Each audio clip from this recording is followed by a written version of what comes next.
Python 0 to Hero by Geekera. Hi everyone, so now we are going to talk about how you can set up a Jupyter notebook to work on Python programs. So it's going to be an interactive notebook in which you can just execute your code cell by cell and try out all your experiments, right? So the way to install is very simple. Open up your command prompt, then execute the command pip install Jupyter. Right, so this will basically install your Jupyter notebook onto your system. So pip is a Python package, so it comes when you install Python, so it is installed automatically. If it is not there, you can also install this one. So now once you have installed this using pip install Jupyter, you can open up Jupyter notebook in any directory, right? So maybe I go to desktop, I go to data science folder, and I say okay, let me open Jupyter notebook. This will basically open up in your web browser and it will show you all the files which are there in that folder, right? If you want to create a new file, go to new and you create a new Python 3 notebook. So you will see something like this, right? So you can give it a name, let's say my first notebook, and this is basically a cell in which you can write code and execute it.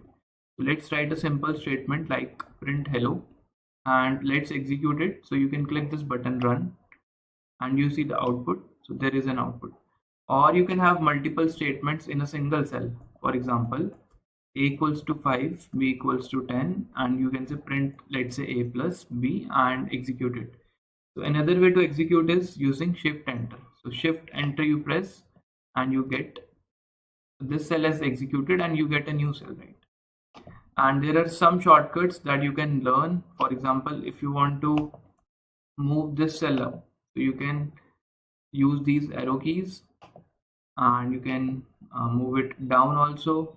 You can run this one and you can also change the type of cell. For example, let's say there is a cell which says hello world, right? And if I convert this into a markdown cell, so and I execute it, it becomes a piece of text, right? And if you know markdown, if you want to do some kind of highlighting, so this becomes h3, means it's a heading, right? And execute it, you can see, right? The single hash means a larger heading, a double hash means h2, a smaller heading. So you can also add text here. So this is a markdown cell, and maybe some bullet points you want to give A, B, and C, and run it. So this is how you can type text inside a Jupyter notebook. So maybe you're writing some code, you want to add some diagram, you want to add some description about your algorithm, you can use markdown to do this, right? So I have changed this cell type to markdown. So one way is using this one, or you can use shortcuts. For shortcut, you need to first press the escape button, right? So shortcut is press the escape button and then press M button. M stands for markdown, and then execute the cell using shift plus enter. This is what you need to do.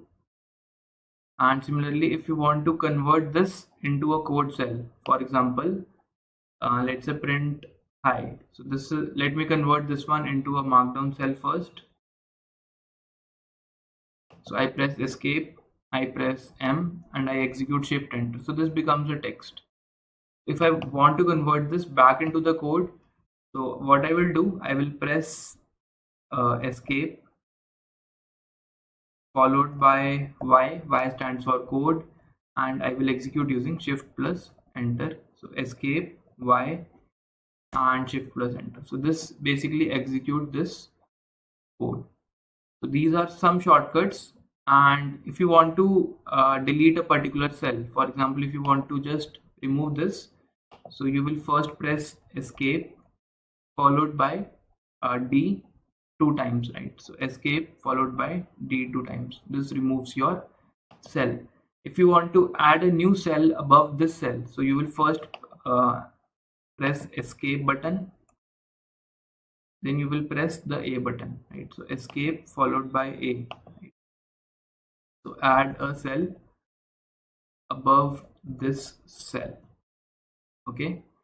And if you want to add a cell below this cell, you press the escape button followed by B button, right? So this adds a new cell below this cell. So print added a cell below, and I execute this, so you can see. And so these are few shortcuts about markdown. So I hope you got a basic idea. One important property to note down in markdown is if you do let's say you make a variable x which is equal to 10, and now you say print x, okay, it shows you x is 10, and maybe now you create another cell where x is 5, and if you now execute print x, it is going to show you it is 5, right? So in this, not only the order in which cells are arranged, but also the order in which the cells are executed is important, right? So if I execute this cell now, so you can see in which cell in which order the cells are executing using this number, right? And if I now do print x, so now you can see the output is going to be 10. So ordering is also important, right? So sometimes yeah, so people make this error that they forgot about the order of execution of cells, right? So generally you should write code in a top to bottom manner, start from the top and keep on updating your variables as you go down in the code. So this is about Jupyter Notebook, and if you want to create a simple file, you can create a text file and you can say okay, print hello world, and save this file, okay, and say it as hello.py, and this file will be like a normal Python file, so you can execute this using command line, right?